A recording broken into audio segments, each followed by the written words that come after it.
Bapak, Ibu, Saudara sekalian yang dikasihi dalam Tuhan kita Yesus Kristus, dalam ayat 3 sampai ayatnya yang kelima, Rasul Petrus menjelaskan tentang pengharapan hidup melalui kebangkitan Yesus Kristus.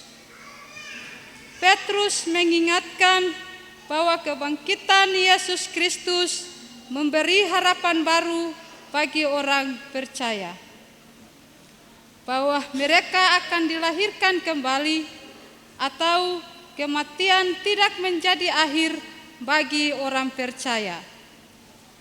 Tetapi orang percaya akan menerima kehidupan yang kekal, kehidupan yang tidak dapat binasa, cemar yang tersimpan di sorga bagi semua orang percaya. Dalam ayat 6 dan 7, Rasul Petrus menjelaskan bahwa penderitaan dan pencobaan sekarang adalah untuk membuktikan kemurnian iman. Orang percaya dalam hidupnya di dunia tidak akan terlepas dari penderitaan dan pencobaan. Tetapi Rasul Petrus mengingatkan orang yang mampu bertahan dalam iman sampai pada hari Kristus menyatakan dirinya atau kedatangan Tuhan Yesus yang kedua kali, yang akan dipuji dan dihormati. Mereka akan mendapat bagian, yaitu kehidupan yang kekal bersama Tuhan sampai selamanya.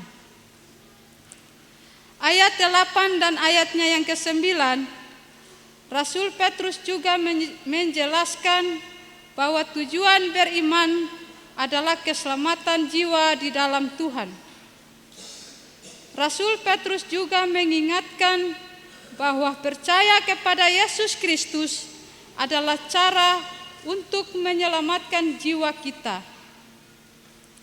Kita tidak mampu menyelamatkan diri kita sendiri, apalagi oleh kekuatan kita sendiri. Beriman berarti mempercayakan dan mengandalkan Tuhan Yesus sebagai satu-satunya penyelamat bagi kehidupan kita semua.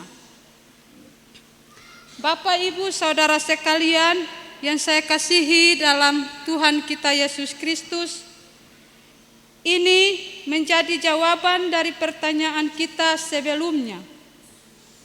Kemanakah manusia sebelum mati? Apakah berakhir di kuburan? Tidak.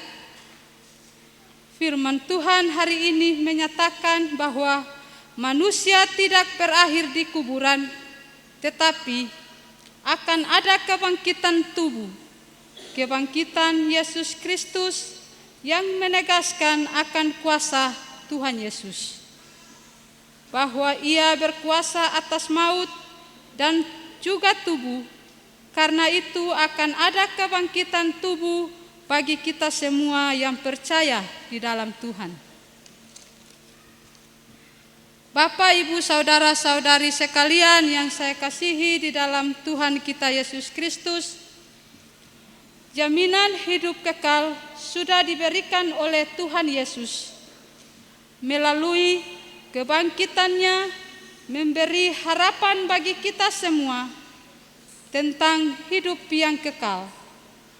Namun yang menjadi pertanyaan penting bagi kita semua adalah apakah kita sanggup bertahan dan tetap beriman kepada Tuhan Yesus dalam penderitaan dan pencobaan. Petrus mengingatkan bahwa sekalipun ada jaminan hidup kekal di dalam Tuhan, namun seringkali juga ada cobaan dan penderitaan pada saat kita mengikuti Tuhan Yesus. Hidup orang percaya tidak terlepas dari pencobaan dan penderitaan. Apakah kita bisa tetap beriman dan tetap percaya kepada Tuhan?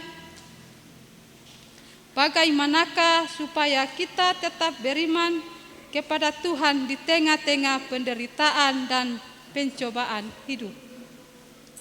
Yang pertama, ingatlah bahwa pencobaan dan penderitaan itu sementara. Tidak ada pencobaan dan penderitaan itu berlangsung selamanya. Ada waktunya semuanya itu akan berakhir.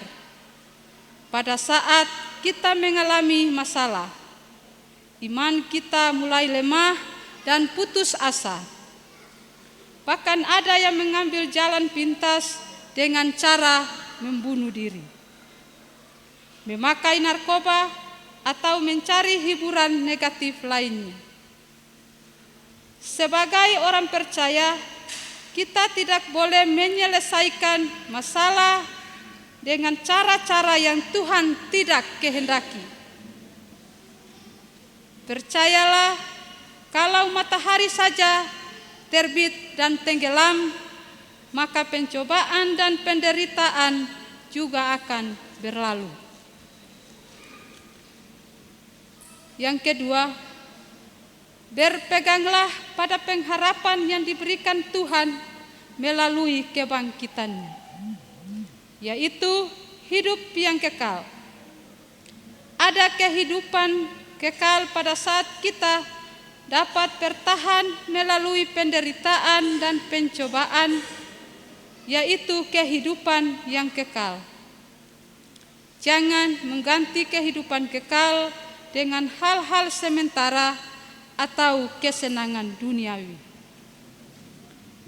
Ingatlah, kehidupan kekal bersama Tuhan itu lebih berharga daripada emas, pertama, atau apapun yang ada di dunia ini. Yang ketiga, bersandarlah pada kekuatan Tuhan, bukan pada kekuatan kita sendiri. Hanya Tuhan yang sanggup menjaga kita, Tuhan yang sanggup memberikan kekuatan kepada kita dalam melewati setiap pencobaan dan penderitaan. Karena itu, berdoalah, bangunlah hubungan dengan Tuhan, dan mintalah Tuhan menguatkanmu pada saat menghadapi setiap penderitaan dan cobaan. Karena hanya kekuatan Tuhanlah yang mampu menjaga iman kita dan terus mengikuti hati kita. Bapak, Ibu, Saudara sekalian yang saya kasihi di dalam Tuhan kita Yesus Kristus, di dalam kebangkitannya kita memperoleh pengharapan akan hidup yang kekal. Manusia tidak berakhir pada kematian secara fisik, tetapi akan menerima kehidupan kekal di dalam Tuhan. Namun, kita juga perlu ingat, selama kita masih hidup di dunia ini, selalu ada penderitaan dan pencobaan. Tetapi, biarlah kita mampu bertahan dalam iman kita. Ingatlah bahwa pencobaan yang kita alami adalah sementara, dan ada hadiah besar yang menantikan kita pada saat kita mampu bertahan melewati penderitaan dan pencobaan, yaitu kehidupan yang kekal. Oleh karena itu, tetaplah bersandar kepada Tuhan yang akan terus memampukan dan menguatkan kita semua. Tuhan Yesus memberkati kita semua. Amin.